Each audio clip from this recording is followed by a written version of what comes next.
बिस्मिल्लाहिर्रहमानिर्रहीम। अस्सलाम वालेकुम वरहमतुल्लाहि वबरकातुहू। हदीस के मुताबिक 4 ऐसे बड़े कबीरा गुनाह हैं जिनसे हम लोगों ने बचना है।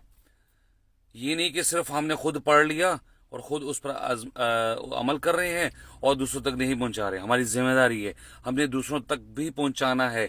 जैसा कि मैं अपनी जिम्मेदारी समझते हुए आप तक पहुंचा रहा हूं, अब आपकी जिम्मेदारी कि आप दूसरों तक पहुंचाएं। उसकी शक्ल क्या है कि आप दूसरों तक शेयर करें। ठीक है, वो 4 कबीरा गुनाह कौन से हैं?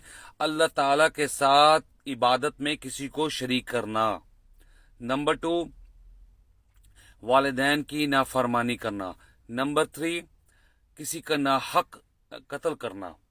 नंबर 4, झूठी गवाही देना।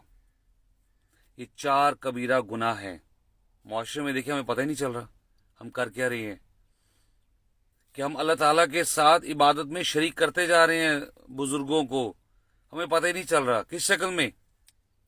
कभी हम मज़ार पे जाके उनको सजदा कर रहे हैं, कभी हम उनसे दुआएं उनसे मांग रहे हैं। बाबा जी औलाद नहीं है तो औलाद, दुआ तो अल्लाह ताला से करते हैं, लेकिन कहते हैं कि नहीं जी, बाबा जी जो हैं ये सुनते हैं, ये हमारी जो दुआ है, हमारी जो ज़रूरत है वो अल्लाह तक पहुंचाएंगे। वो फोत होने के बाद पहुंचाएंगे और आप जिंदा होके आप नहीं पहुंचा सकते। अरे भाई, खुद करें अपने लिए दुआ। ठीक है, अगर कोई नेक इंसान है, जिंदा है, आप उसे दुआ करा सकती हैं, कोई बात नहीं।